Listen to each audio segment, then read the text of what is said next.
I'll show you a little while, but you can step outside, you can see five, depending on how you want to look, it's 5 or 6 structures, all before 1860.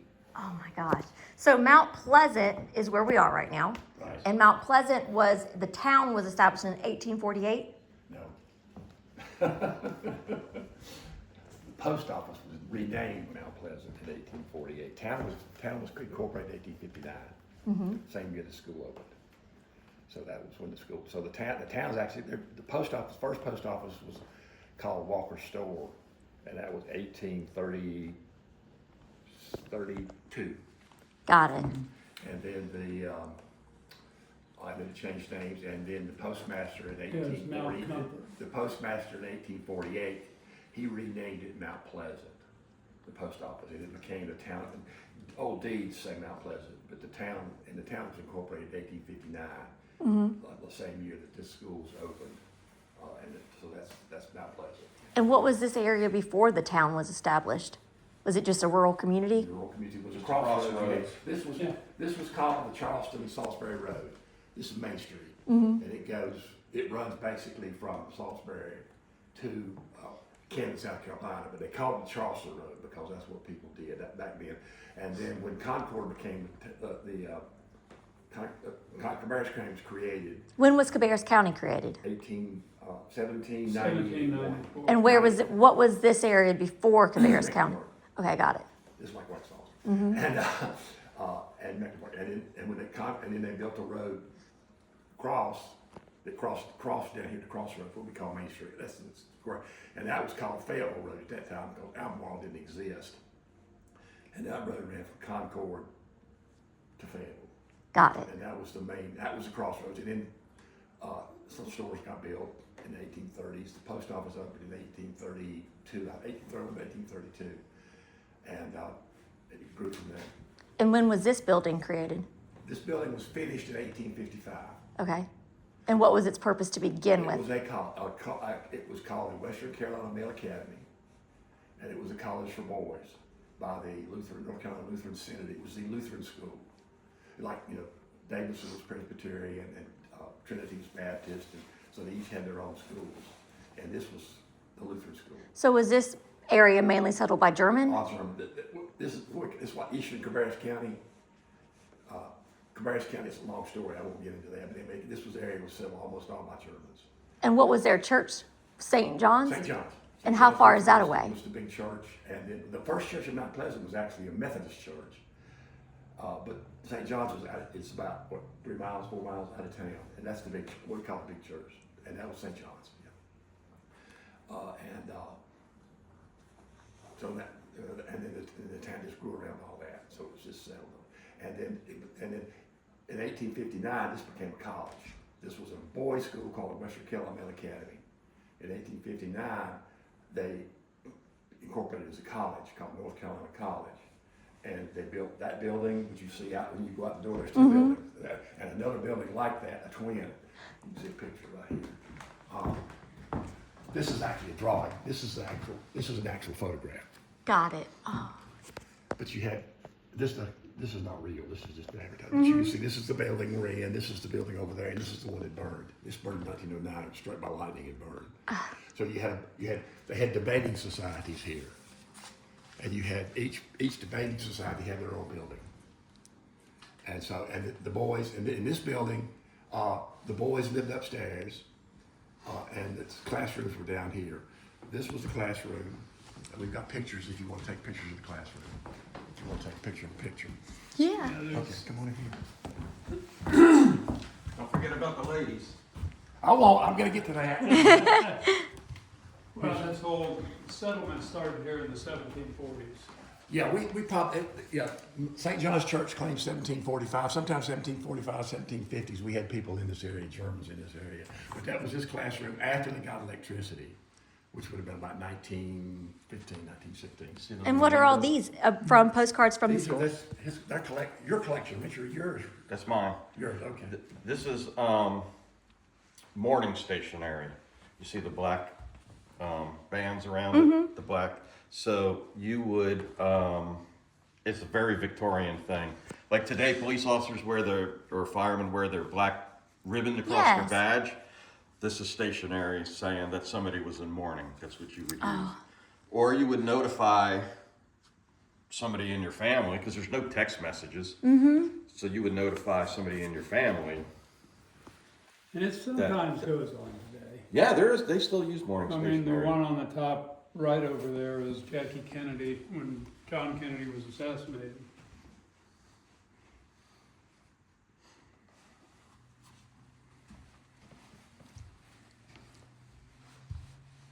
And when was your museum founded? The 1973. museum, the Eastern organization. Historical Society April of was 73. formed in 73. They bought this building in 73. It was basically, there's a picture of it over there. It was basically a derelict building. The building was standing, and they bought it in 73, and then they got grants and gathered money from the community. It took them 7 years. They opened in 1980. So the museum has been open since 1980. A lot of sweat equity. Still, The way they did it, the way that they organized was that they formed a group. Basically, there was a principal at the high school, and a couple of people from Mount Pleasant who were historians, and they wanted a place for the younger people, especially, to know about history. And they looked about different places, and somebody made a suggestion that they look at this building. Well, they negotiated the purchase of this building, and that's the way it got started. And then over the year, and then while they fixed it up, but when to be able to finance this, they got a few grants. But people, local families or people, bought a room. There are 30 rooms. 30 rooms in this And building? each person, each group or person or family, they would buy a room. Technically, buy a room. They gave a contribution, and that was their room to bring stuff. And then, of course, they had a committee, and so they would bring historical items, and you'll see upstairs stuff, and that was their room. And over the years, of course, it's changed. It's all local. Yeah, Everything's local. yeah, everything's local. Eastern Cabarrus County, we've got a few things from out, but almost everything here is local, from local families or people brought in from local stuff. We got stuff from other counties now, but back when it started, everything was just very local. Some of us, a lot of us still here. Some of us in storage because we've got so much of it. But just for example, this piano, this is actually, I guess you call it a piano forte. That belonged to, you moved the picture. But Yeah, well, the Christmas stuff. this belonged to a local, actually, going back a little bit further, the family that actually sold the land for this building, their house is over here. It's on the National Historical Register, and I'll show you that when we go outside. But that was the son of the family. That was his wife's, and that's been here. So it's 1840s. This was another piano that belonged to another local family, and they brought it in, and we've had this. And furnished, this originally was a classroom, but it turned into a parlor. That some of this stuff has come in since I've been around, but That's Ryan Navy donated that. See that little window? Yes. that's right. So you can actually see the window, so you know who you are. Yes. And that The picture rail chalkboard may be still on. under the wall, you never know. Never know. But we'll walk around. Okay. And you'll see people just bring stuff in all the time. And Richard and his wife are basically the people who decide what gets to be put out and what doesn't. But they do a great job. And there's just so much stuff. They just got up actually across the state county lines in Stanley County. They just got a huge amount of farm equipment that they have to figure out. So, yeah, and so we get. It's next door, along with another donation we got of Indian artifacts. Yeah, we can see that. But that, Which is this is what the building looked like when they started fixing it up. You can see how derelict it is. And there's the story And this of is the society. story of how they started the museum.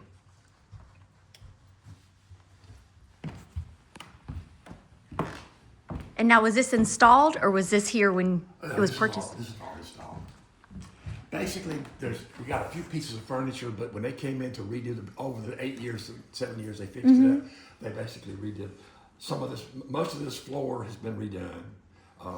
Some of the floors upstairs are not redone. The roof's been done a couple of times, not the whole roof, just covered. So, and this building itself, even while it was a school, was probably renovated tremendously, at least 2 or 3 times. Like we don't know. This is very interesting. According to a letter that was written by the principal of the school in 1916, this was right here in 1960. We think we know where it was, but he says that they moved the stairs to the middle of the building. He doesn't say where they moved it from. We think We think they might have gone up through here. Oh. We don't know for between sure. these columns. Nobody knows for sure because there are no pictures. Got it. Yeah, Well, maybe one day. Maybe one will turn up. Stuff turns up all the time. Yes. Yeah, and this was another classroom, and now it's our display room. But basically, we use this for ongoing. They change it over. So right now we're showing this, and Now, what collection is this from? which was it from? from my house. This This, is all mine. the rest of these cases are museum. This is stuff, that's Berlin Craig from Lincoln County. He was known for this. He was a potter, and then, let's see, these are dirt dishes, these are ours, and then from here down and all around the rest of the room is museum donations. These are, early lead glazed earthenware. Yes. Wasn't real healthy to eat on, probably. And this, you've heard of the Mecklenburg Declaration, I'm sure. Well, here's Hezekiah Alexander's signature on a document. They're real. They're real. Captain Jack. Captain Jack is the one who purportedly carried the mech deck to Yes. Philadelphia. And here's Thomas Polk, whose grandnephew was the President of the United States. And then this belongs, it's on loan to us from some people Nick and I know that are, we're all into postal history and documents, so, Weeks of Avery. yeah. Yeah, this is amazing. If you've done research on the mech deck, Oh, yes. just having these signatures, nobody's got the mech deck, but at least they've got signatures of the people that real. Yes. And these are actual real. These are. Oh, yeah, these are documents. These are not reproductions. These are the real thing. Yeah. And you see the dates on them. Like this is printed, which is interesting. This is 1700s document. Most of the people that signed it were somewhere associated with the courts, clerk of courts or justices of the peace or something. And that's where these documents come from. That's amazing. We're gonna have to get that back to. Yeah, they just celebrated the 250th of the mech deck. This was another recently we had a presentation. We have a gentleman here who used to be president, but he does a lot of stuff with photographs and land records and stuff like that. And For the Library of Congress. Library of Congress, and this is stuff that he submitted to the Library of Congress. This is a 300-year-old farm. Yeah. It's it was basically here when this area was created out near St. John's Church. But he did this is basically, he was able to do a drawing and diagrams of what it looked like in the 1700s. Yeah, there So was you can an see. award given to Lewis for recognition, the longest continuously family-run farm in Cabarrus County. You can see the date right here.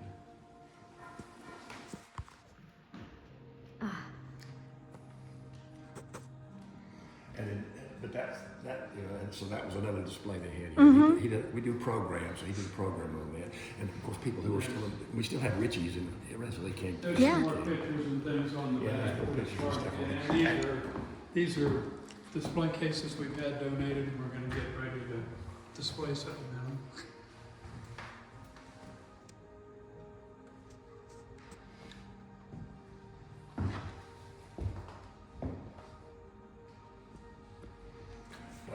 And we're not sure, but when this building was renovated, this blackboard was here. Now, we don't know if it was, how long it had been here, but you see a picture, if I just saw the picture, they had a blackboard in that room, we know it was on. So we think this may or may not be original, but I mean, it was, when they came in here in 1973, this blackboard was here. So, I mean, so it's part of it. It's not, this is not new. And that people picture come in and sign shows, their you'll name. see the roof line on the building? That isn't the roof line today. That was from an advertisement that the school ran to get people to go to school here. It was in a magazine, a state magazine, actually the United States. It was a magazine that went all over the United States. And it was just a picture. What they thought it would look like. Yeah, so, you know, to advertise the building for people to come Raise in. the money.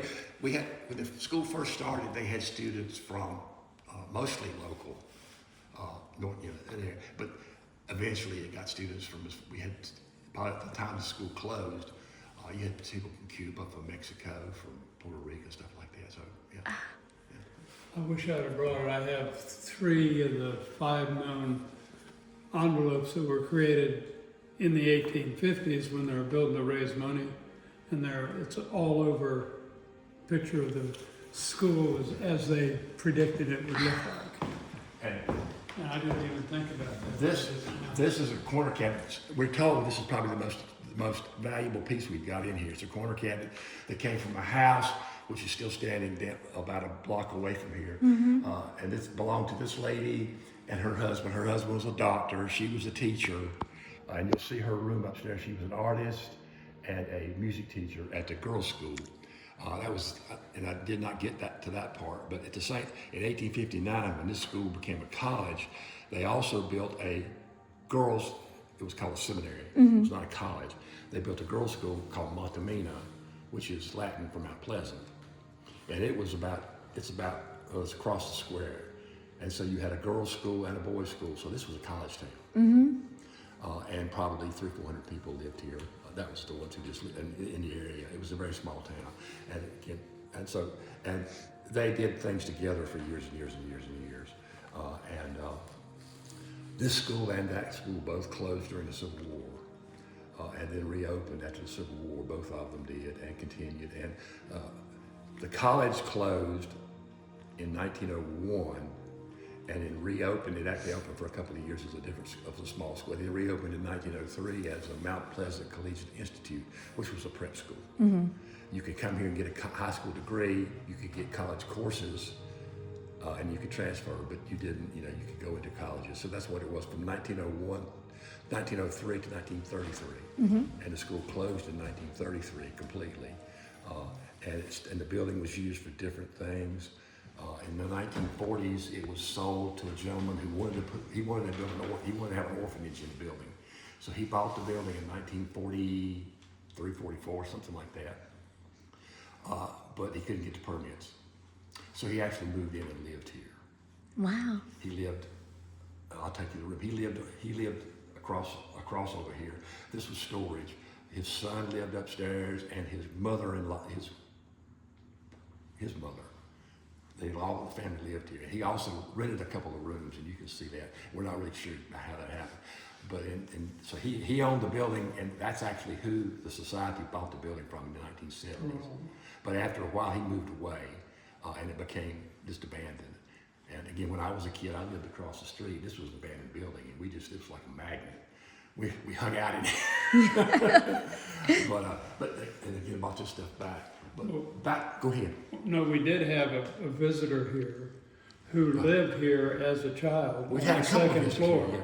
We've had a couple of them, and he recounted that when we go to the second floor, and right above here basically is a room where they used as a kitchen, and his father had a massive heart attack and died in that room. Yeah, we had another gentleman who came here, and he got his first kiss upstairs. A girl, one of the people they rented to, they were dating. And he did. Great story. Yeah. Great stories, yeah. But anyway, this is hand painted. She hand painted that. We've got several of those. So Yeah, this the is pottery in there is hand Yeah. painted. But upstairs we have her painting stuff and her music stuff. We'll show you that upstairs in a whole separate room. Wonderful. And this comes from I don't know if you know anything about how telephones work. That's accurate. Yeah, how telephones work, but basically, when they first started, people started getting phones in their homes. they would bring the phone lines into one home particularly, and that would be the exchange. And then from there, if people wanted to hook up, they would run their phone lines from that house to the different houses. So you had maybe 2 or 3 people, and so the telephone exchange, they had them different places in the county, and this one was over near what we call Cold Springs, and basically somebody sat here, and it was just like the old switchboard, you just connected, and I know the one where I live, out in a different part of the county, a young girl, I mean, she was young, like 12, 13, 14 years, she actually was a switchboard operator. She's still in the box. We don't know who, probably a daughter, but this was the Reinhardt family. But it was the telephone exchange built. The house is still standing. But that's just from that house. But this was you had different telephone exchanges. And it's very interesting. This is the phone book. And here's another phone book. No, yeah. That's another phone book. But that basically, and so if somebody called, you just switch them, Friend, somebody told me that the guy's wife did around her work duties as making breakfast and cooking. I guess it depends. All they had to do was because people paid, and they paid the telephone company. The telephone company paid these people who were switchboard operators. But you'd have, like, this one covered what? Cold Springs? I don't know. Cold Springs area. It wasn't very far. You had like, Township. and in Mount Pleasant, the first phones, we had a telephone exchange in Mount Pleasant and later on in a building downtown, but very few citizens had them in their homes. You had like a couple of phones downtown in stores, but eventually people got phones. But it's just one of those things that, of course, nobody's alive that remembers any of that, right? But I remember the telephone exchange when, the big one when it was downtown, and that was in the 50s. But this was for their homes, and this goes back to like 1901. Telephone lines were extended to Mount Pleasant itself about 1901, 1902. You got the first telephone lines coming into town. Got it.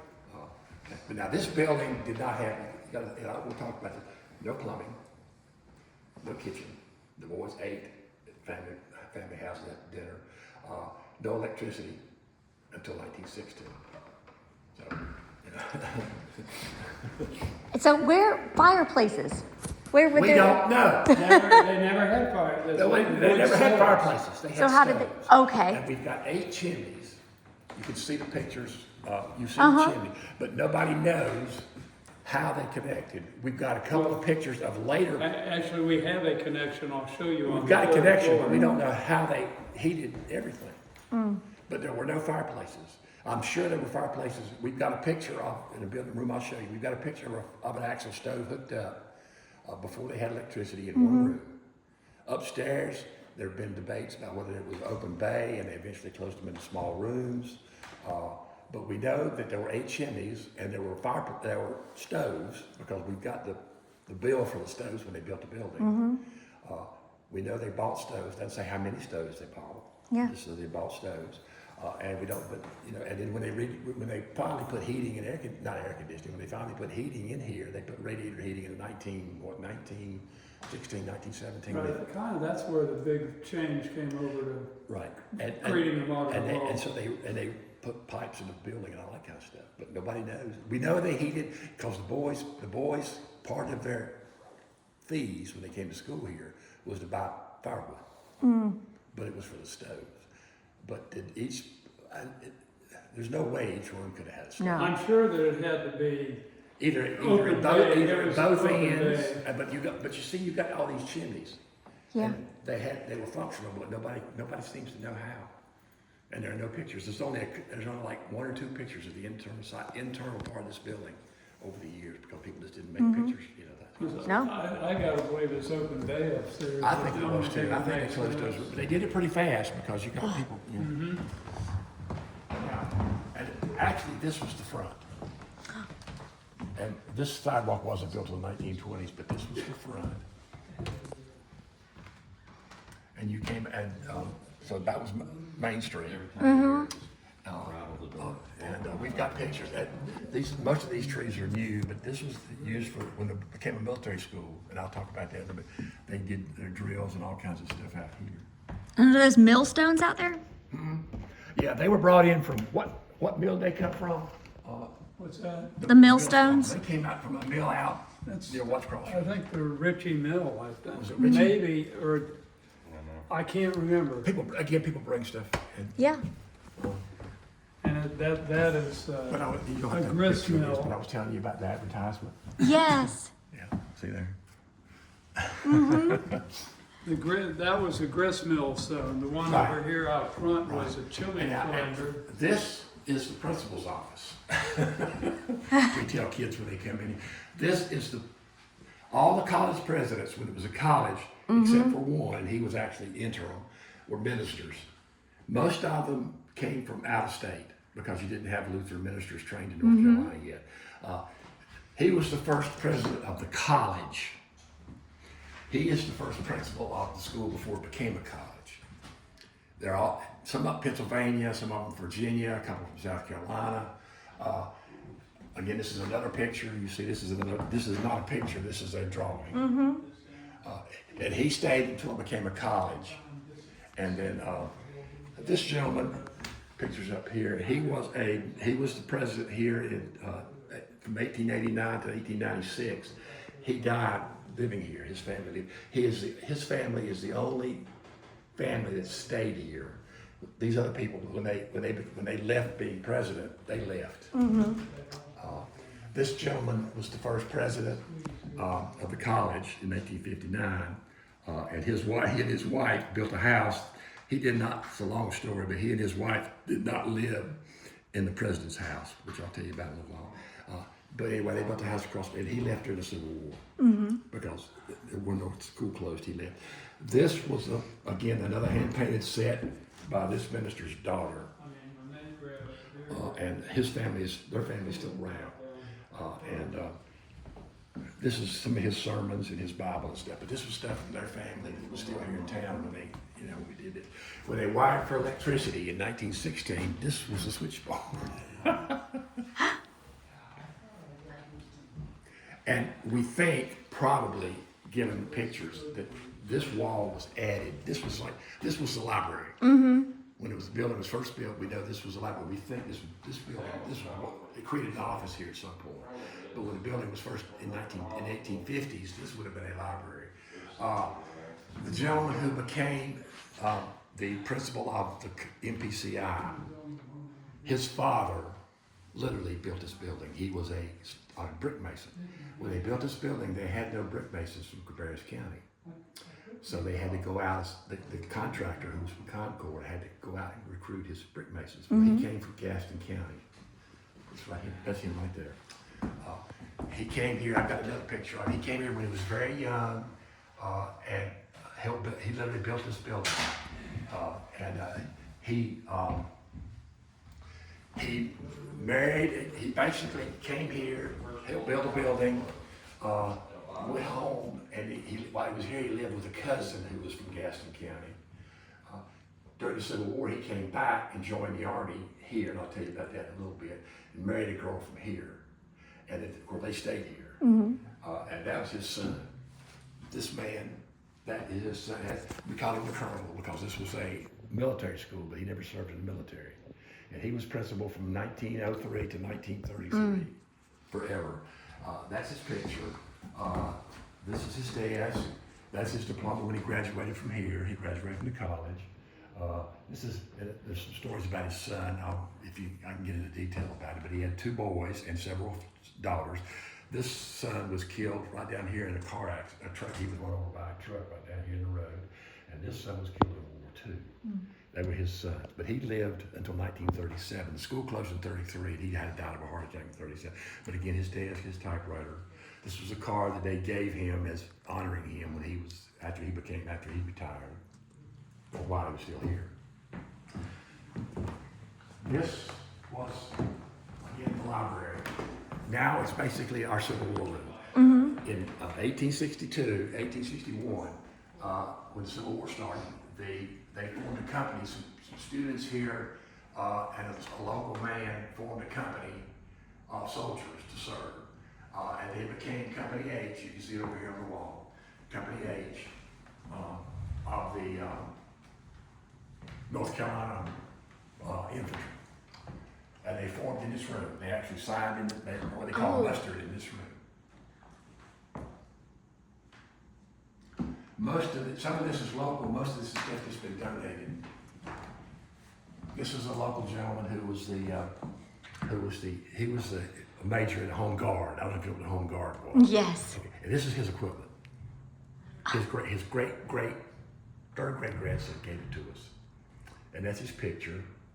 And that's his house, which still stands. Now, what was the Home Guard company? Was it local to Mount Pleasant, or was it? It was this local Eastern Cabarrus. And he was one of the wealthiest men in Mount Pleasant at the time. He did not serve. He had many children, and they served. None of them served. Now, this is a local. She was her name, we call her Aunt Dilly. She was an ex-slave, and she was. The story is that a local man who was wealthy married a girl from Stanley County. When they were married, she was given by her father, her owner, to his daughter, who married the man from Mount Pleasant, and that's the Meisenheimer. Okay, and so she was a personal slave.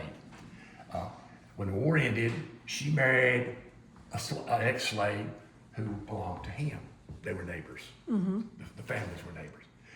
And she went on, and they became not wealthy, but very well off. They bought a whole section of town, that section of town now, and they sold lots to ex-slaves to build houses in this area of town, which is part of town now. But she was a midwife, and over her quote career, she delivered over 100 babies in Mount Pleasant, probably white and black. And we have people have come in and said, yeah, I have people in my family named Dilly or Adela or whatever.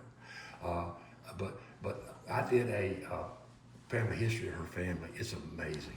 College presidents, doctors, lawyers, teachers, of all her offspring. I mean, all her children, her and her husbands. Yes. But this is her bill of sale.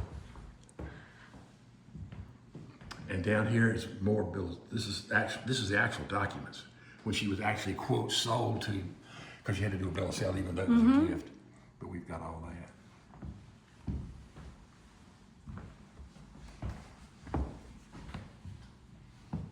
Now, did any skirmishes happen in this area for the Civil War?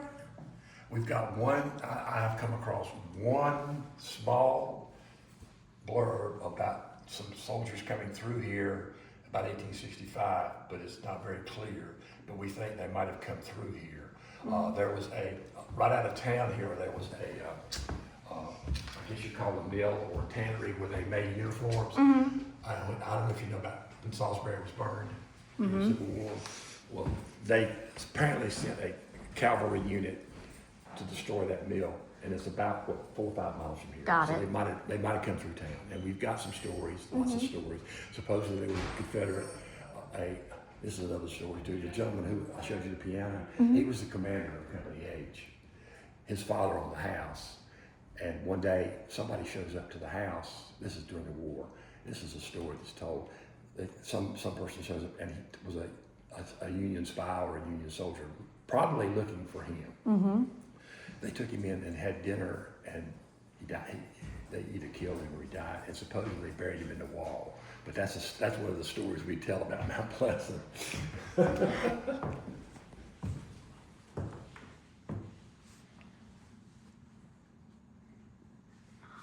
And this is the reenactor. He gave us stuff.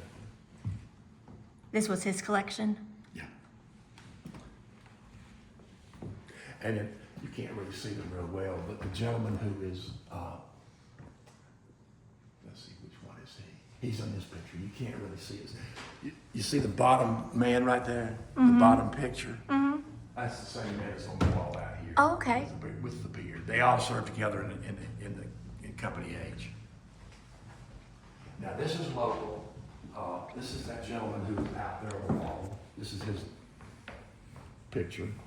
And this is his brother-in-law. He was a lieutenant in the company, you can see up here, and then he was a captain in the company. The commander was Colonel Barrier. But these were brother-in-laws, and they lived in Mount Pleasant, and these are local. If you'll come right over here, if you get real close, you see that sash on him in that picture. That's the sash right there. We got this from the family. Richard, when the family liquidated everything, they bought some stuff. This sword belonged to him. These two swords belonged to him, and this cane belonged to him. We do know that. And this is basically just a list of the soldiers that served and where they served, and the ones in red are the ones who didn't come home. Yeah, so. Can you explain this in relation to the... And he created, Jonas Cook, he created a roster of all the soldiers who served here. So a lot of this information comes out about them. Another gentleman who, pictures over there, he wrote the history. North Carolina troops, have you ever seen those books? Yes. Well, the history of Company H, of the 8th North Carolina Regiment, which is where Company H belonged, it's in here. And the man who wrote the history for this book was a teacher here. And his picture's over here. And I'll show you some more pictures about him upstairs. But he was a teacher. He served in the unit, and then he wrote a history afterwards. So the one in that book came from the Yes. Yeah. And the red are fatalities. Yeah, no, they died with fatalities. They didn't come home. Yeah. And Company H, well, the 8th North Carolina Regiment was one of the top. I don't know if you know the story. The first 10 regiments of North Carolina were formed for the Civil War. They all got flags like this because they got. So at some point that flag disappeared or was destroyed or something. Nobody knows. And then of course they got this flag. Well, and of course those flags they remake them when they lost them in battle. The last one supposedly came home and it disappeared. We don't know where it is, but it was in Concord, in the museum in Concord for years. But nobody knows. You tell her about the... I don't know about that. You tell me. You got it. Both of these are Union weapons. This is a Spencer repeater. I don't know if you shoot any. See the sticking out of the back? That's the tubular magazine that held 7 shots.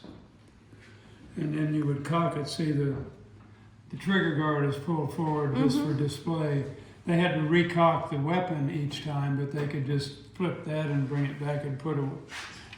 So as a Union weapon, probably, we think, because of the person who donated it, his relative probably, it's in too good a shape to be a battlefield find. So it probably was a trade somewhere around the Duke home place between a Union and a Confederate soldier. They traded weapons. This same thing. And the guy's name is carved into the side of it. Nick did research. He was in a Pennsylvania infantry unit. The Battle of Bentonville was the last Civil War battle in North Carolina. By all report, Company H. So this gentleman, the Pennsylvania infantryman, was at the Battle of Bentonville, and he was at the Duke home place so it's probably a trade also. He was at Bennett House? Yeah. Okay. And this, Jake Murdoch found that his great-great-great-grandfather was in the Company B of the 20th North Carolina Regiment. Company B was known as the Cabarrus Black Boys, which you've heard of that, you know that story. It's from the Rev War. This is from the Battle of, not Cold Harbor, Gaines Mill. Oh, yeah, they got decimated at Gaines Mill. Yeah, well, he found where the Company B was, and it was in private ownership, and he got permission, and he metal detected this all at the Battle of Gaines Mill, except for the South Carolina note. I got a North Carolina note to put in there. And see the long spike? To the left of it, those 3 balls, it's called buck and ball. And you can see on especially the middle one at the top, the 3 little marks, black marks on it. the buck was buckshot underneath it. They would load the buckshot first and then ram the ball forward on top of the powder. And so that was fired by the 20th, by Company B of the 20th North Carolina at Union artillery positions. There was one soldier from Company And H. of course, with buttons. Yeah. Company H was basically, the whole company, the whole 8th North Carolina was captured at Roanoke, except for a couple of people, and they were all paroled and they didn't serve. Well, one man whose name's up there, he did not surrender. We don't know why. He may have been sick. He was not, and he joined the 20th before they reconstituted, and he was wounded seriously at that At battle. Gansnell. Yeah, on Reinhardt. And the Battle of Cold Harbor took place on the same battlefield, battlefield. but they named it a different And name. Company H wasn't Cold Harbor. But it's, well, interesting point. John D. Beaver, Corporal, that's his picture over there. He was promoted to Corporal of the Colors, which meant he carried the flag into battle. The opposing armies always aimed at the bugler and the flag carrier. Yes. So he died very shortly after being promoted. You see his name up there, Johnny Beaver. Yeah. Yeah. Yeah, they were the target man. Yes. And then someone would take their place. Yes.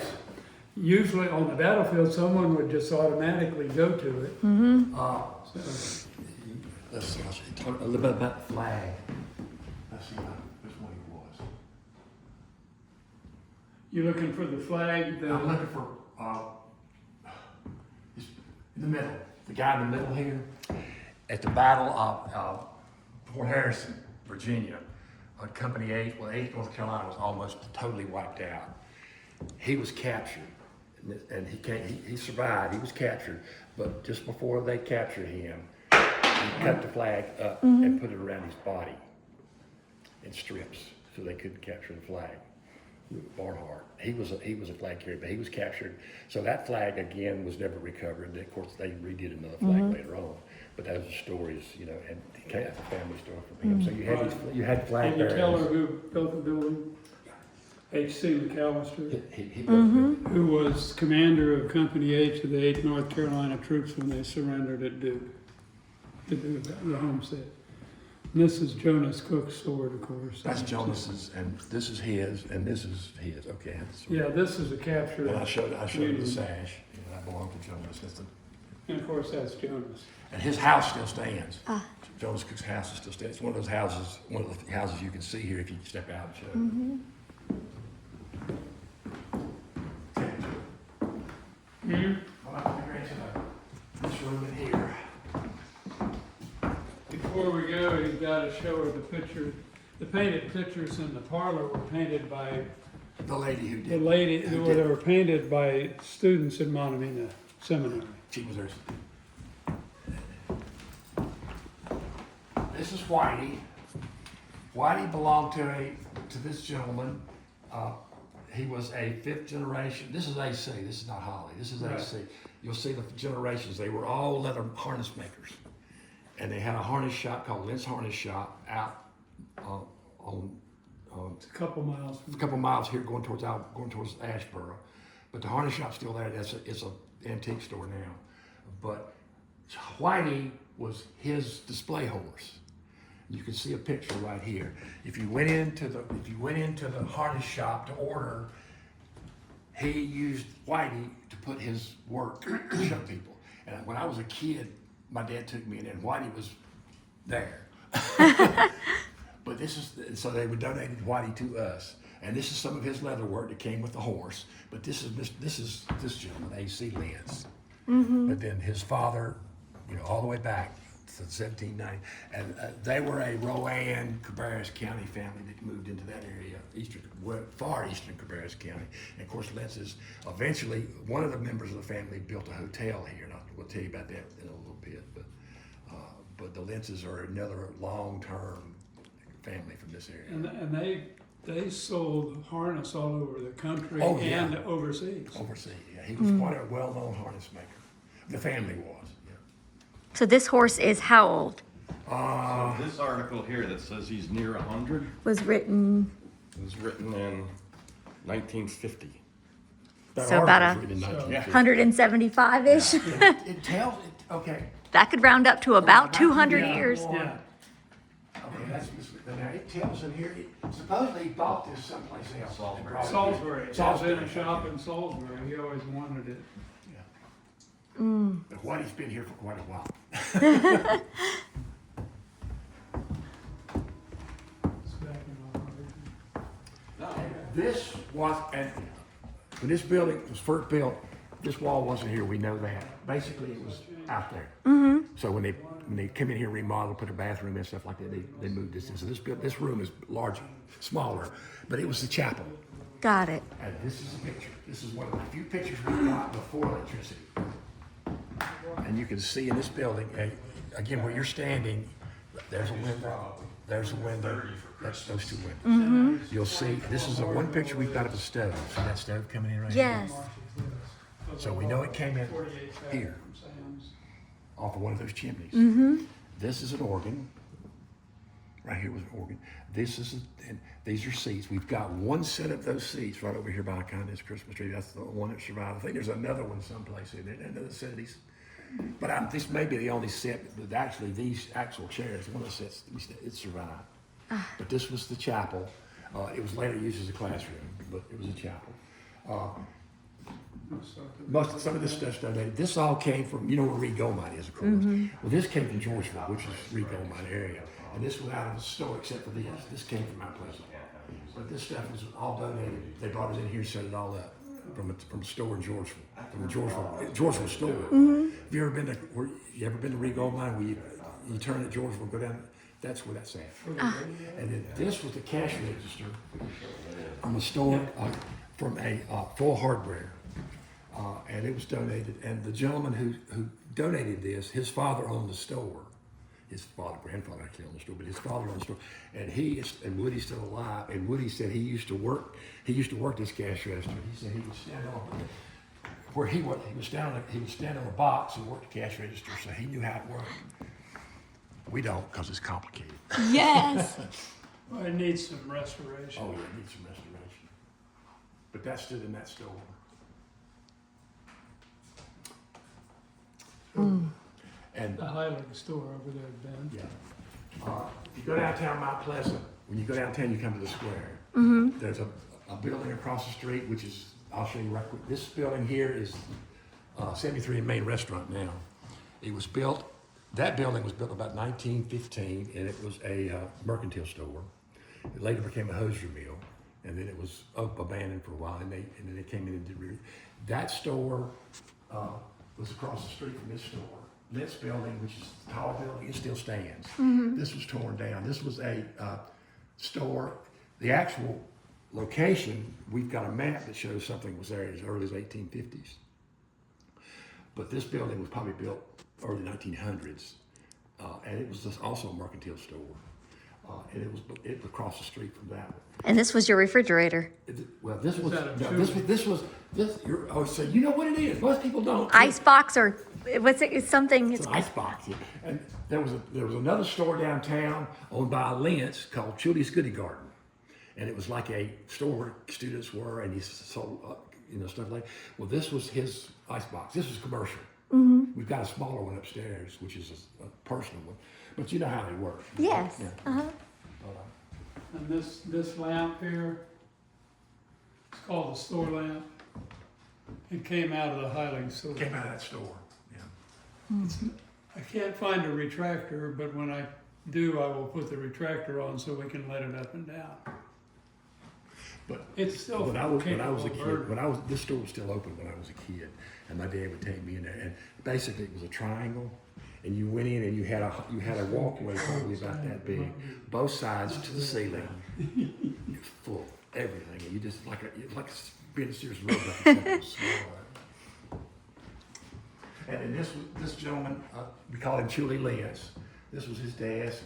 He owned the store, and this stuff came from the family. And then this was all donated by different people, or by people who just gave us donated stuff.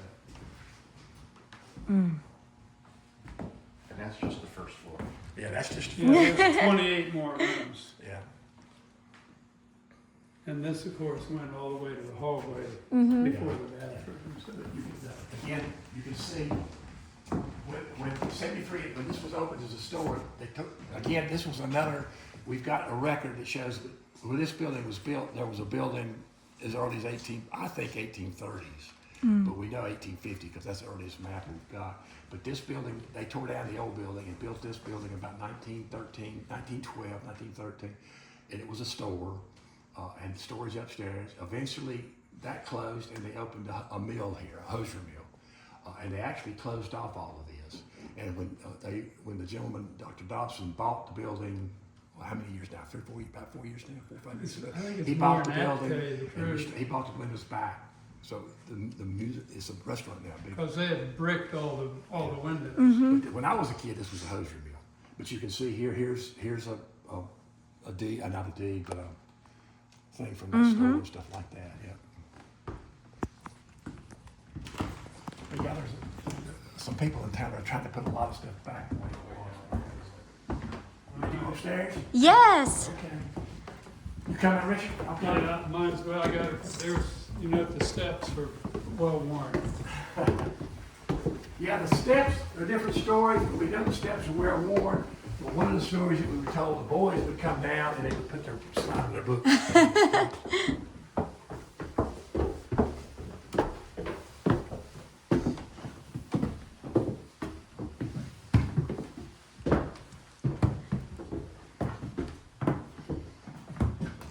This is and nobody can tell us for sure, but it was in one of the stores downtown. And this is the list, not a total list, but this is a list of the men from Mount Pleasant who served in World War II. Somebody wrote them all in. We don't know because it's all the same handwriting. Again, this was in the building, that building next door, when we renovated that building, this was in there. So they brought it over here and put it here. But we don't know exactly which building. We think it may have been in Moose Drug Store, but we're not sure. Moose Drug Store's been around for a while. But that's what that is. So and it's not everybody, but that's a list of people who were living in Mount Pleasant when the Second World War. And they didn't have that many colonels. No, that means color. That means color. And basically, At the like I time. told you, these were all rooms for the boys. Now, at one time, when the building was first built, they had no closets. Come in here, I'll show you. To sleep or classrooms. These were dorm rooms. The closets were added, so the hallways actually came to here. The closets were not. When the rooms were created, basically you got to imagine that this wasn't. The hallway came to here. So they took when they built closets. We don't know, probably in 1950, 1960. They actually created. So these rooms were smaller. And how many people do you think in a room? 2, we know for sure 2. We haven't been able to prove maybe 3. That's a pretty nice size room for 2 people. It's bigger than a college dorm. Yeah. Yeah. It's interesting because I went to Catawba College in the 1960s, 1965. My room at Catawba College, the old building, it's exactly like this. So they're all built on the same plan. This is a wood lathe. Yeah, this is actually homemade. There's a furniture maker family called the Earnhardt family, and they made furniture forever. And my church, they made the furniture for my church. But this was a homemade lathe that he used. It was probably either steam driven, probably had a Well, steam they engine. had a line. Yeah, that ran it from steam and eventually electricity. But now these are all local. This is stuff that was local. This is made by a local carpenter, given to us. And is this the original flooring of the upstairs? Is it Some original? of it is, some of it's not. We're not sure. We are in the hundreds. We're not 100% sure. It looks like it could. They saved as much as they could, but they probably had to come in, yeah. And this gentleman right here, this gentleman right here invented what they call the gin saw sharpening machine. Basically, in a cotton gin, when you brought cotton in, the cotton had to be separated out of the plant. Okay, and they use saws. They call it saw blade. See the saw blades right here? And so they would get dull, he created a machine that would sharpen those blades. And what was his name again? Charles, not Charles. No, this is No, it was Julian Thayer. Julian. Thayer. Thayer. His house still stands in Mount Pleasant. But anyway, he came here from Gold Hill. And this is a picture of him working on the machine. Basically what he did was he would put all the blades on this and run it through this machine and somehow sharpen them. Well, this came out of the machine with this shaft. Right. But what in the past they had to bring their stuff to a shop. He created this machine. He put it in his wagon and he went to the gym. He would go around up to all the local, North Carolina, South Carolina, he would go, and of course you paid him. Yeah. But this is him working on his machine someplace. He's actually working. And there's another picture. This is the thing, see here? And this is a later picture of him. I don't know which one's earlier, but this, and then he got a patent. His patent is actually not up there, that's his patent. And then his son, Charles, took over the business, and he sold the business to a large, but he kept the rights to work it, so he made a fortune working it. But again, and these are all patents of people from Mount Pleasant. You'll notice that we had a doctor here who patented a baseball bat. Wow. It had a metal. This was 1890s, 1900. He put a metal rod down the middle of a baseball bat. Well, the major leagues wouldn't do that then. So, but he had a patent. But he was the doctor. Another gentleman, same man, also patented a thing to keep a mule from kicking you when you were. That's it right there. Another gentleman, a different gentleman, that is actually a planter pot holder. He patented a machine, not a machine, a device. It's metal and it closed around a pot. You planted it and you took that out and it stayed in place. Weird stuff. This gentleman, this is all three of his. He patented 2 or 3 different carburetors. He got patents on them, but they were all local people. Wow. And this is just here. This gentleman in the buggy, he was a barrier, another local See how family. big he looks? See how big he looks? That's his pants. So he was really This is in big. front of the building downtown. But again, that was donated by the family. So it's respectful. And we've got many saddles. All of them side saddles. Side All of them side saddles. All of saddles. them women Women's side saddles. saddles, yeah. For whatever reason. That's all we have. And this is the room in which the guy's father fell over dead. Oh. And again, this is just another dorm room, and people have donated stuff, local stuff. And of course, we bring kids in here. We ask them. We said, "Do you ever seen? You know what an iron is? To iron clothes." Warm it up. And the Washing machine. That's a pretty cool washing machine. Yeah, all this. Do you wanna wash your clothes like that? This is all local. This is all local stuff. Cream razor Right. is that. Apple, Didn't have apple legs. We got many apple peelers. And this was a kraut cutter. Put your cabbage in there and cut your kraut. Yeah. Of course, butter churners, we've got several of those. Oh, yes. And there were a couple of dairies here. We've got dairies. Of course, these were just local five, but we've actually got one from a local dairy here, which was a local dairy bottle. Now, what was this for? What is that? This is. Some of this stuff we don't even know what it is. Some kind of pressure. Well, it's a press for pressing apples or what? It's Oh. homemade. Somebody did. It's probably for an apple And press. here's your individual ice ball. Yes. Even We that have was- another smaller one, Yeah, even even though smaller than that, in so we Society Hall. And then down here is and again, That's for apple butter. It's brass or copper.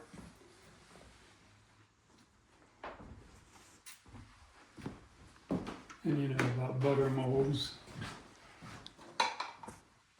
You had to make it fancy. It had to be fancy. Oh yeah. God only knows why. Well, what else did you have to make fancy? Yes. and again, this is another room. These are farm implements from local farms. Have you hadn't put anything in here from it? You would have had the collection? Not yet. Not yet. No. But these are We're just farm gonna implements. redo this room. That's a horse and a cow. Somebody brought them in. This is all different kind of farm implements. Everything. Again, this is something we show the kids a lot. This was a feed mill, which actually stayed open until about 5 or 6 years ago. Yeah. They tore it down downtown, near town. And then that's a sack from it, Mount Pleasant Milling Company. We still got some old sacks. Which is that mill. Yeah, which is that mill. This is Boss. This is a recreation of Boss Mill. You know where Boss Mill is. That's a recreation. Somebody gave us that. Here you'll see the Cabarrus Creamery. This stuff that people have donated. And this is the, like, for For shell and corn. shelling corn or something. Yeah. Somebody is homemade. And this is a all-in-one planter. You put your seed in here. There's a plow here. You hooked a horse or somebody pulled it, or a mule, and they pulled it. It cut the row, and then it dropped the seed in. And then the seed in the back, and then it packed it down. Cultipacker. Here's a different This one. is the same Same type of type. thing. But these are all, of course, we had animals and stuff like that. It's the Peter Wright end, so it's early 1800s, Yeah. pre-Civil War probably. And we talk about how people thresh wheat now. You know how they cut the wheat with the sickle. Where's the sickle? There was one hanging here. It was a Yeah, sickle. it is. This is a combination sickle, Oh, that's a sickle. Okay, you just you put the wheat up, and people went down and. and you catch the wheat, Yeah. it stalks, and then, you know what this is? Caltrip? No? What is it? It's a well hook. Everything was dug wells back in those days. You tie a rope to the bucket, and it repeatedly goes in and out of the water. Eventually, the hemp goes up, and the bucket falls off into the. So local blacksmiths made these, and they would use them different. I have a ton of them. I love them. They would go down and fish the bucket out because they couldn't afford to buy a new bucket. Of course, this is for hay. And that's a froe made for splitting wood. I was at a place where I used that to split boards and then use a draw knife to make them into something. But that's how they split wood for. They'd go down a 10-foot log with one of those. They come in various sizes. There's an ice. That's for shaving ice off of blocks of ice. That's upstairs, I think. The ice sign. That's where. And this is always interesting. This is barbed wire, early barbed wire. It would be stretched out, it's bent. It's some insidious stuff, but that's one of the early, I don't know, it's 1870s, maybe late 1860s.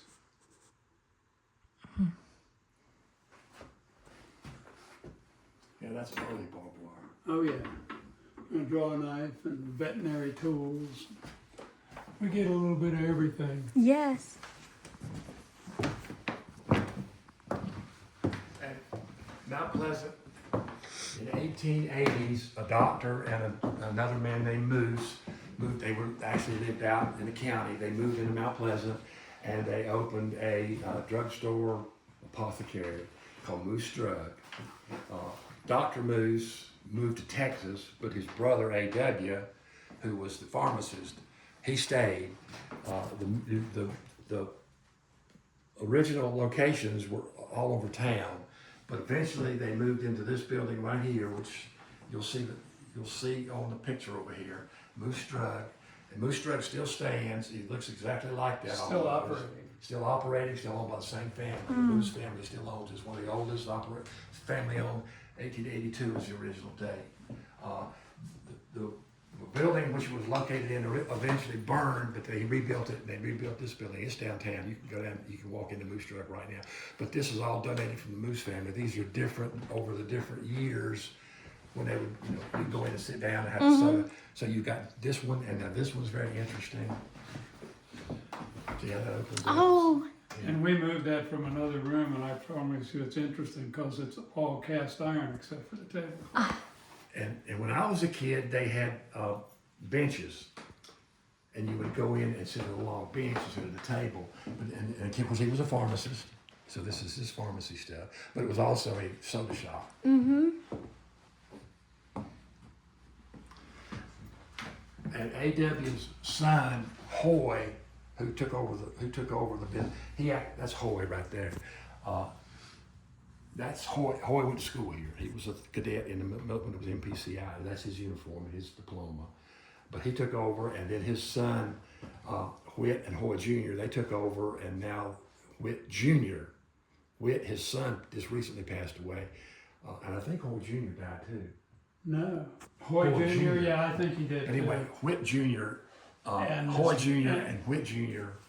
run the business now. Joe. Joe. Okay, Joe. Okay, Joe. It's Whit's brother. Brothers, yeah, they're brothers, but it's all still in the family. And this was out of the store. It was sitting on top of that when we moved all this down here. And I said, well, I got a reproduction cord and wired up the original innards, and it lights up. That company's still in being today, we found. But that's probably at least the 40s, maybe earlier. And there's another business that's still open in Mount Pleasant. The building has burned twice. Both times they restored it to look as much like the original building as they could. It's still in functioning. Now it does finish work and furniture, but it did all kinds of stuff. Almost every house in Mount Pleasant has any age on it, and even some that don't, they have something made from this company. But this is like a picture. This is one of the oldest pictures we've got. It's called Miller Lumber Company. It's now owned by the Klutz family, and I'll tell you that story in a minute. But these are different pictures over the years. A couple of years ago, about 5 or 6 years ago, 7 years ago, it burned completely to the ground, and they restored it back the way it was almost. And you notice it said Undertaker also. Yeah, Yes. he was also an undertaker. Uh-huh. Yeah, and this is some of his furniture. This is from the business. And of course, if you wanted a more elaborate casket, you could buy the stuff to put on that. So this all came from the Miller Lumber Company, or the undertaker. And we always show people this. If you come around here, you can see. You can read about it. Oh, yes. Cooling table. Yes. I wish we had the headrest. But if you'll notice, you can read the pegs. Basically, this is where it was made. Brooklyn, New York. BF Company. Here is patented. Here is the date of the patent. And we think this may be the date this one was made. We're not sure. You don't want to sit on here, Austin. No, this is Not for years. This is before they had embalming. Right. Yes. So funerals took place rapidly as a result. Yeah. But this is the holes here. They would put buckets with blocks of ice underneath it to Preserve. as well as they could the body, so people could come for the viewing and all that. And so this would go to people's houses, correct? Because Right. most viewings Sometimes were people in the wakes buy it. were in the. Right. Yeah. And we've got, So you would rent it. and well, right there, we've got the funeral records of people and how much they paid for the funeral. We've got those in the original records in the museum, in the library. Well, and that right there. That's one we've got more. We've actually got even more than that. And over And over here, this is Mr. Miller. The Miller Lumber Company was actually formed by a group of investors in the 1880s. He came in about 1900, some of them joined the partnership, eventually bought them all out. And then he took on a partner named Dwight Klutz, who was his partner. And when Mr. Miller died, Dwight took it over. And so the Klutz family owns it, but it's still called Miller Lumber Company. And his house is still standing and these kinds of things. now, Lee Klutz, who Lee is- Klutz now is the son now of owns, he lives in his house, in Thayer's house. Thayer's house. The guy But now, that invented the but cotton. this is interesting. Sorry. He had 2 horses, and they did funerals. So you'll see the horses over here for the funerals. This was the funeral, and over here, this was their double duty. You see them, you can see them pulling logs, and this was the harness from those horses. And those are the horses. And that hearse is Bell. still in the building down at Miller Lumber. Oh, Yeah. Well, hopefully we'll get it one day. yes. We gotta have a place to put it. I know that. I know that. Well, that would be worth having. Yes. Now, this room, you'll notice, this room is larger. We're pretty sure that this room was one or two rooms, but when they became a military school, they had to have a place to put their weapons. Mm-hmm. So this was the armory. But now, all of these uniforms are from people who were local. A lot of women's uniforms, but all of these uniforms came from local soldiers. This is mostly all World War II. I think we've got a That's couple of World War I. we got a couple of World War I ones in here. Only because we didn't have it, we're gonna get some mannequins for them. Right. Well, that is the only man we've got. Yeah.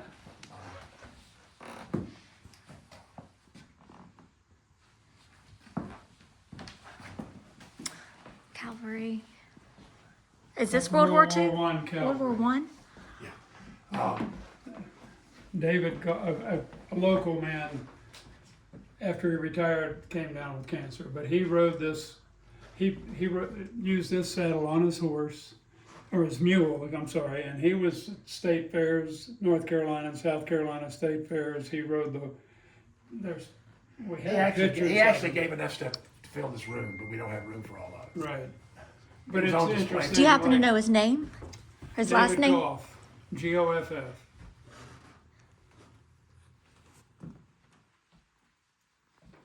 That's I'm gonna amazing. find something here because it's interesting. This was the first soldier from World War I, Cabarrus County, who died in World War I. He went.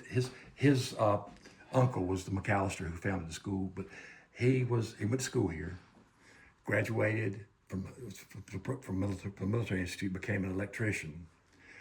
Helped the mills when the mills came into town. When the mills came and gave electricity, he went to World War I and was in France where he was behind enemy lines and they were running wire and he was killed in action by explosion or electric. We're not sure, but he was killed. His brother also served. Actually, he had two brothers who served, and this was you've seen the mother's flags. You know, Yes. yeah, that was hers. That was his mother's because she had three of the soldiers. She had three at one time. And these are just pictures that people have donated. There are people in here who belong to, who went to college here, went to MPCI here. But we don't, I mean, and they can come tell you, but we don't know all of them. This is stuff donated. This is all from This is all part Mr. of Goss. David Goff's donation. All World War One? 1903 Springfield. It's 1917, I think, is the date on the barrel. A bayonet. bugle. See the bugle?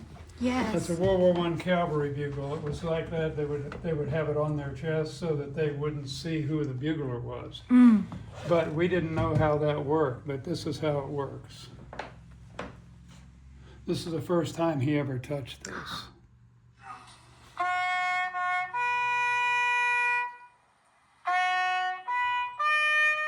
It's worth listening to the whole thing.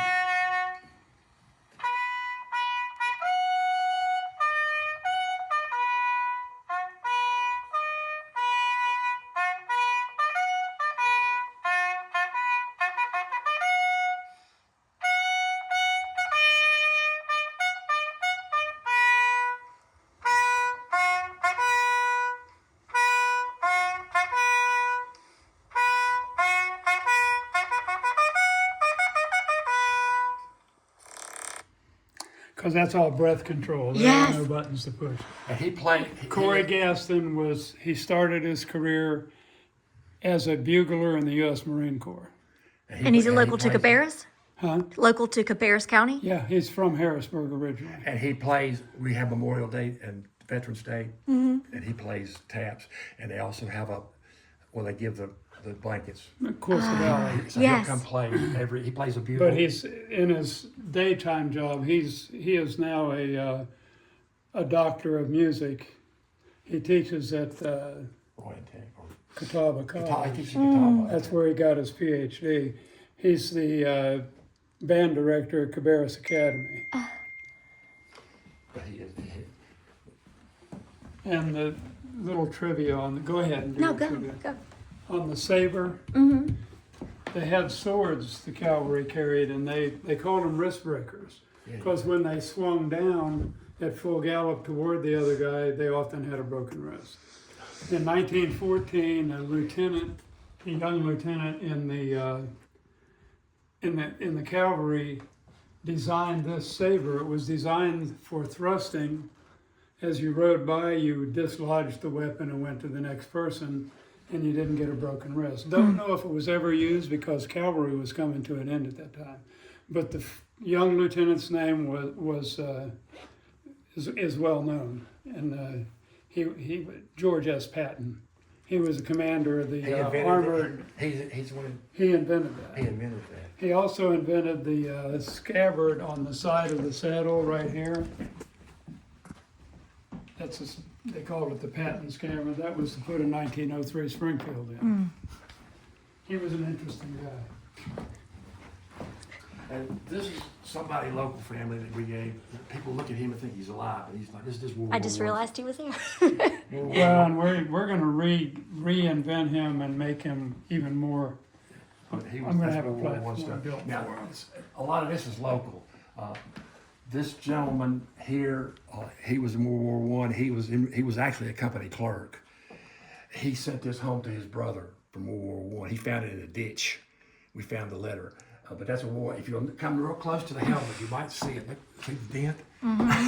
So whoever wore that helmet, he probably got, that's probably why, but again, this is just local World War I stuff people brought home. Interesting story about this, I'll tell you about when you get to it. See that in that box? You know what that is? You should No. read about it back there. A lemon, a petrified lemon? Yes. That was because scurvy was common in I was supposed to say, how would they get a lemon? Like, They that's not sent- very this, common. This was a lemon either sent from home or Okay. he carried it in his backpack throughout the war and forgot about it. And when he got ready to come home, it was there, so it came home with him. And the family gave it to the museum. They issued lemons Yeah. because of scurvy. That's how the British, they call them limeys. It's because they issued lime to all the sailors. But he carried Try that to one throughout fight the war, scurvy. never ate it. And it came home with him somehow. And the family had it in their family, so when the museum opened, they did that. Like I said, a lot of this stuff was donated. Do we know who's on the horse? Same man?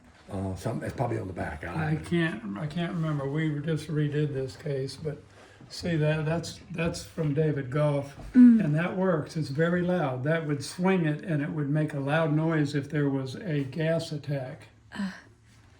And then, of course, the first priority was to put the gas mask on the mule or the horse, because they couldn't get new ones of them. They could get new men.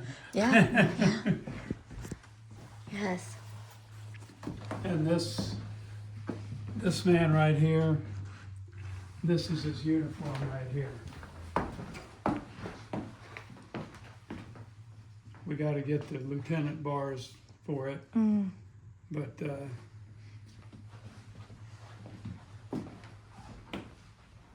So he was a beaver. well, and the other guy, this other unit was the Old Hickory Brigade, and they were in the Heidelberg line. And That's all from that. the old Hickory?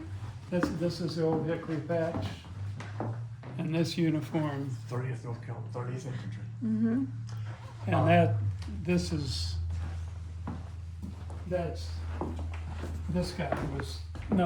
guy was that's all Old Hickory stuff. And this is his honorable discharge from the Army. And that's the same guy, and that's his uniform. That is interesting to me. I found it was not in a good place, but I had it done. See the man, see what he's doing. He's sitting on a bench and something in his left arm. What is that? It's a chihuahua. If you look, he was in the North Carolina Guard, as it were. What we call it now. He was at the border chasing Pancho Villa with Blackjack Pershing, the commander of the army. But you'll see a lot of that patch. Here's another patch. That comes from him too. 30. That was the largest unit gas from North mask. Carolina that served was the thing. Yeah. But now, I showed you downstairs that the son of Colonel McAllister was killed in World War II. This is his. He was a pilot. He was a fighter pilot, and he was The other son, right? the other one. Grady was killed when he was 9, but he was a fighter pilot, and he was scheduled to come home. Had already been relieved from duty. Didn't have to do anything. But the day of he was supposed to come home, they needed an extra pilot to fly because they were short one. He volunteered. Got shot down. But this is his. This came home in his trunk. There's his medals. Those are his medals. And this is his. This was in his. This was the flag he was buried with. This is his. Not the ones he was wearing when he was killed, but this is all his stuff. That's the kind of plane he was flying when he was shot down. That came from him. Interesting story about him. When he left here, he had a girlfriend who he was planning on marrying. He told his best friends that if anything happens to me, you take care of her. Well, when the war ended, they got married. A wonderful story. There are people were here like a couple weeks ago who belonged to the family of the person who got married. But a great story, yeah. But This end is mainly World War II, and this is World War I. Got it. And you don't see many women's uniforms. No. The mother of, the daughter of that person came in, and she was a bit intense and strange, but she told us some good stories about her mom. you don't have it on display anymore, but there was the Naval Academy with the epaulets. It should be next door, I believe. Yeah. But the epaulets are gone. I know. He He sold them. them because they're We got solid silver. It's not in here. But we have another story. The daughter of the family, granddaughter, her grandfather or father went to the Naval Academy. He went to school here. Then he went to the Naval Academy. He was an officer. When he graduated from the Naval Academy, he got married. Well, he had those had the big epaulets. Well, we had the uniform, but the epaulets were missing. And nobody knew how. She said when they got married, he needed money to get married, so he sold his epaulets. Well, they're solid silver. I have about 30 more minutes before we have to go. And so I don't want to forget anything good, anything important. We'll do this we'll real go a quick little and then do faster. the. This is World War II, Korea War, Vietnam. Yes. So this is just, again, this is in, because we still got people who are, so the interesting stuff here, Vietnam stuff over here, Korea over here. This gentleman was very highly decorated. That's his picture. Highly decorated Korean War veteran. This Barnhart, this was his flight uniform. That's the kind of more Korean War. This is his flight outfit. Blue A3s. Yeah. This, you see, this is in the U.S. Air Force. Air Force became a service in 1947. I know that, I was in it. But you see combat infantryman badge and all that. He was in the 82nd Airborne during World War II, and then got out and went back into the Air Force for the Korean War. But your medal will stay with you, no matter which service, and that hat belonged to him. Ben was a security MP. And this guy's real fast. He was on the USS Forrestal. He survived the fire. It had a big fire off Yankee Station, which is where right out here. He got home. His dad picked him up at the airport. And on the way home, he was killed in a wreck.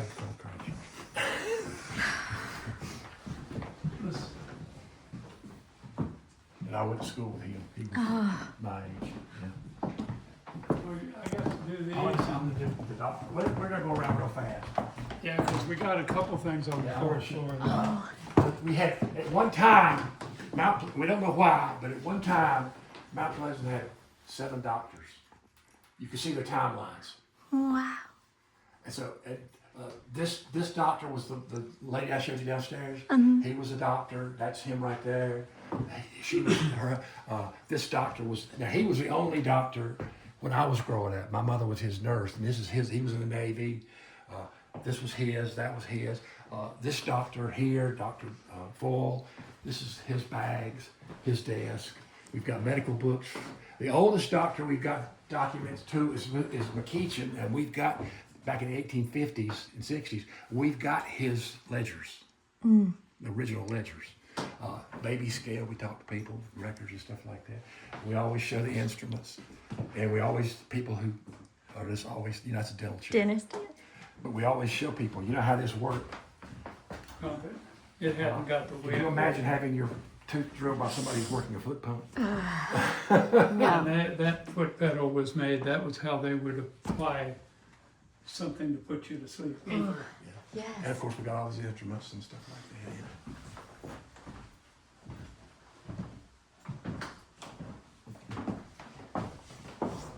This is a Monomina seminary, That's the what it would look like in the Monomina Seminary School. This furniture all came from Monomina. Or actually from people who went to Monomina. The school burned in 1911. It had a fire. It burned in 1911 and was totally rebuilt. We actually don't have any pictures. It's amazing we don't have any pictures, but we have some pictures. on We'll the show you the third third floor, yeah. And then This is North Carolina College College room. the gentleman over there on the wall, it's an older picture of him, but he went to school here. He was in the Civil War. This was his desk. We're told this was his bed. We're not sure, but we think so. Basically, you could actually bring furniture here when you school first started. And this is a trundle bed. We know that was his desk. That stuff wasn't his, but that's how. Again, with no plumbing, Yeah. so you had water and you had, of course, the chamber pot. Yep. And that's a letter that his wife wrote to him, telling him to be careful of the women. But he was from St. John's Church. He was a lieutenant, went to school here. This is a diploma from the college. This is like an old diploma. And this is just stuff from the college before, and the boys, pictures, boys. This is the principal I showed you downstairs. This is the oldest photograph we've got of the school. We don't know when it was made, but you can see the building. This building's gone. This is the building we're in, but the boys here, and this is Main Street. Yes. And again, apparently they had uniforms. I mean, this is not military, but this is what he wore, Mr. Ritchie wore. And this is a recreation. This is an actual photograph of the room. And this is a recreation of that room. MPCI. MPCI room, when it was a military school. But you can see, they had different uniforms over the years. There's one style, here's another style. And these desks came out of school, the books, pictures. If you were a cadet officer, you got a sword. You didn't keep it, but it was while you were here. We've got pennants, we've got diplomas, and these were actual beds from the school.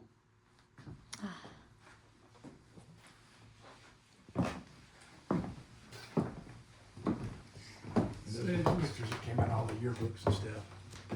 Where'd this picture go? We took it down when the air conditioner leaked. Oh. It needs to And be when they finally put plumbing in here, this was the only shower bathroom in the whole building. Oh my And gosh. you'll notice it's Yeah. got a concrete floor. Yes. Yes. And it had a urinal. And you can see that's what the walls look like Yes. originally. That's original walls. And we just, again, they just put this stuff in it. This loom was actually, came out of a house someplace in Cabarrus County off the third floor of a house. When they got ready to do the museum, the people who were building the museum got access to this.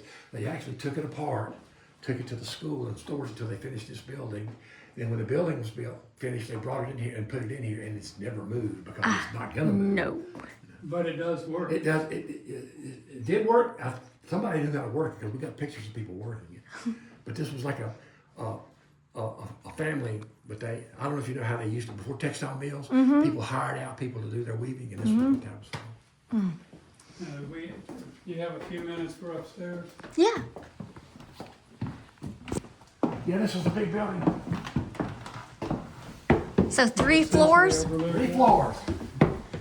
At the time, like I told, they didn't have brick masons, Yeah. so they had to build this building. But the Lutheran Church said this was going to be a brick building. That's why they had to bring the brick masons in. We're fairly sure that slave labor was able to build a building. We have no record of that. H.C. McAllister came from He came Gaston from County Gaston to build this building.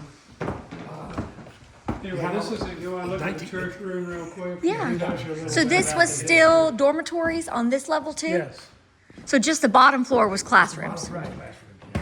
And this is- And the two buildings. And this is just dedicated to the local churches. We got picked, this a gentleman who I told you about did the Library of Congress stuff, he took all these photographs documenting all the old churches. With a box camera.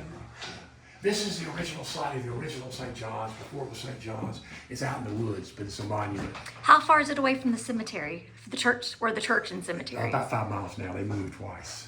But this is out in the woods on private property. But this is where it was, it's called Dutch Buffalo Creek Church. It became St. That's John's. Buffalo Creek Meeting House. Meeting It could house. not be a church Right. prior to the Revolutionary War As you'll see here. because the only church was the Anglican Church of England. And you've got, and then this Bible came from Europe on the boat. The family came 1740s. This Bible's dated 1722. And that And then- top there and is, again, yeah, go ahead. is, if you open it up, it's huge, and they have one at St. John's, which you would be interested in seeing, their Heritage Center.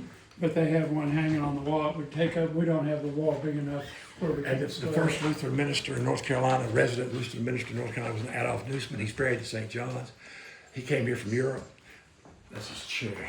It is in a local church there called Holy Trinity Church. His family, some of his family moved to Mount Pleasant after he died, actually great-great-grandchildren. And they had brought his chair. So it's not at St. John's, it's at Holy Trinity. Got it. Which is what the chapel here became. And this is, we call this rock, this is a black church. This was the lady I showed you downstairs, Yeah. her son-in-law built this church out of local stone. Oh, It's a wow. local black church. And it's not used anymore, but it's a historic national register. And of course, these other churches. Where's St. John's on here? Right there. That's St. John's now, yeah. And that's Nisbet's monument. And this chair just, oops, I'm sorry. That was Boger's chair from Bear Creek? Okay, Boger started, Bear Creek. he also started Lower Stone, Right, yeah. Right. which is one of the Right. 5 oldest churches. But Lower Stone was a That's Reformed right. church.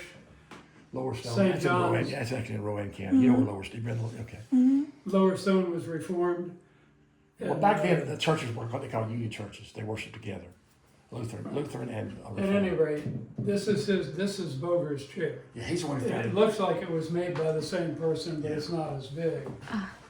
And Boger, after he did Lower Stone, he created Bethel Bear Creek, or founded Bethel Bear Creek. Let's see. This is a schoolroom. We've got stuff here from local school. The old desk.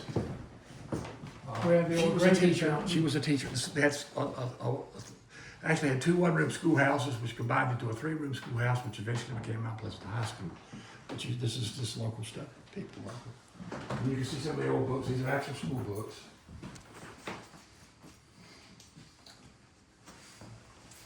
And just real quick, you see the C spot run stuff. This is original, and we had visitors here who are those 3. Their parents did this book. Oh my gosh. And of course, abacus, which is or a calculator. I used to know how to use one. And when the mills came in 1896, and this was from the Tuscarora mill, it actually didn't close till 2000 and something. It's still used though. Still used, it's still, the mill's still there, but this is just stuff from the Tuscarora room. It also had an ice plant, and there's the price of ice. And that's McAllister, that is the guy that painted that. Mm. You can see ice was a little cheaper back then. Yeah. 300 pounds for And $3. the mills provided the first electricity to the town. So that's, and this is a picture of the mill workers. There are two major two textile mills that were here in Mount Pleasant, plus the hosiery mill.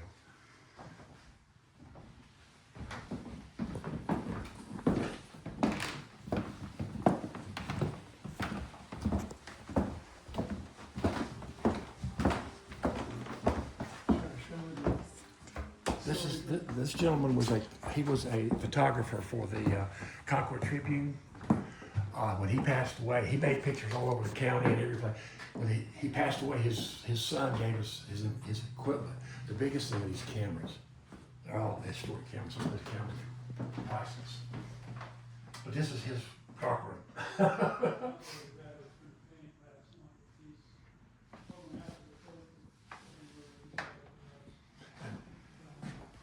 You see the picture right there? Mm-hmm. Can you see it? You see who's on the TV?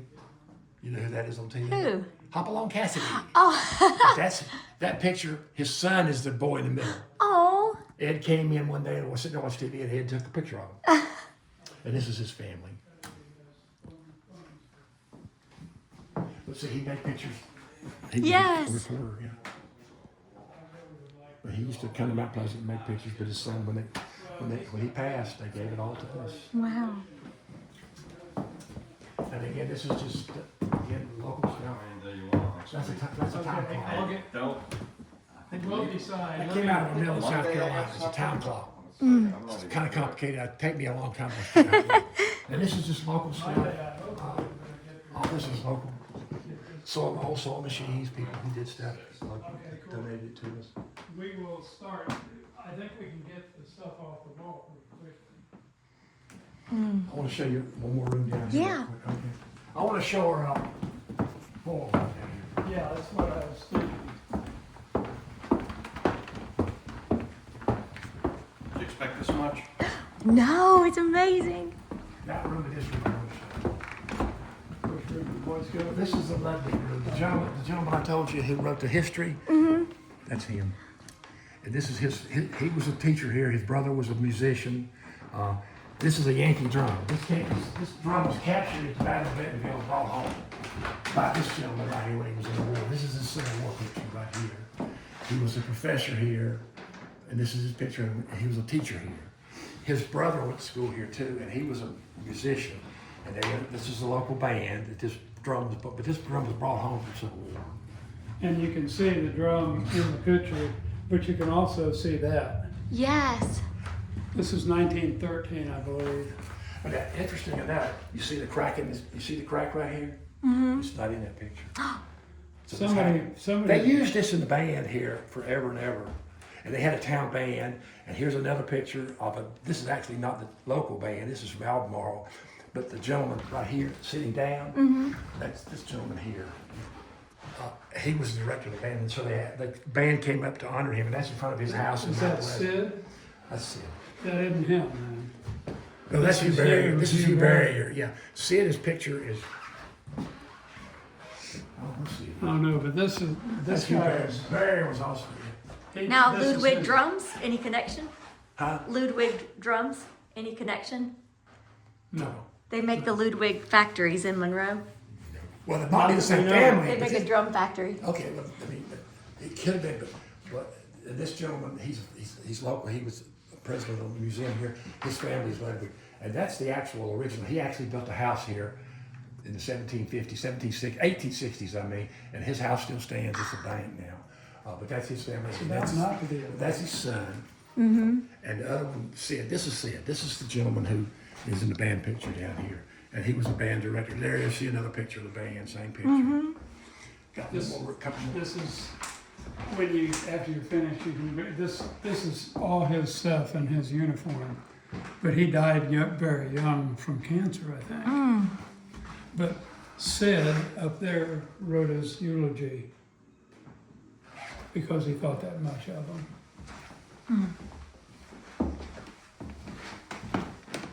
Here, the lady I was telling you about downstairs that did the hand painting. These are, we don't know, some of these are hers, some of them are students, but she did these paintings. She also taught music. Here's her palette. That's her palette. She also taught music, and we've got some of her music stuff over here.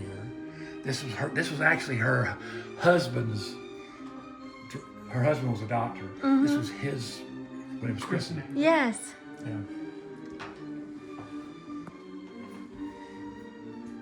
The organ still works. Yeah.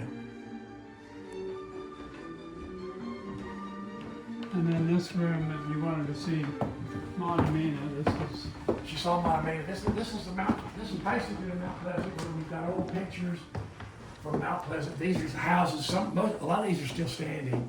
Houses. This, a local lady who was a member of the museum. She painted all these pictures. Billy McAllister. McAllister. She's one of the McAllisters. McAllisters, and she painted all these pictures of local, and so some of them are still standing. This is just photographs. Over here is more pictures of the houses. That's the MP sweater. This is Bell Stickle. We won't go into what Bell Stickle was. Baseball uniform back here from the town, and an old baseball picture. And I told you Monument, the girls' school burned. Mm-hmm. This is the picture of the girls' school when it burned, right up here. And then they rebuilt it to that. And this has been torn down since then. Yeah. Mm-hmm.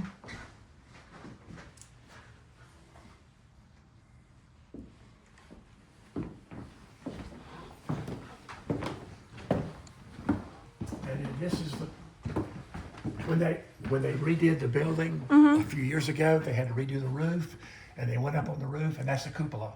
And you weren't allowed to go up on the cupola, but you'll notice they did. But this came from, see these shutters? Yes. And look, you see here?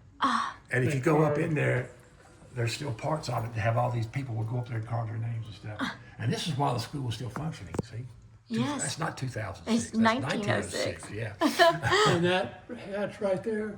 That goes to the. There's 2 central air conditioning units upstairs. They took it through there. But they also took the bell through there back in the day. And now we have another This is bell local toys. that was donated. in the Donated 30s. toys. Let's show the Temple dolls. That was actually mine. When I was a kid. Oh, I didn't know that. Yeah. And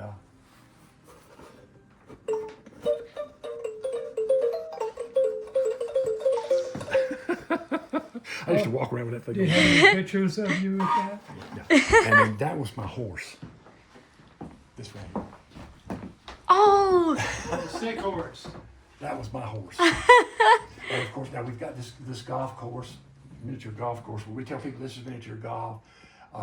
This came from my, I don't know where this came from. It came from my house, but this is just stuff people donated. yes. The old games up here. Yes. Yeah.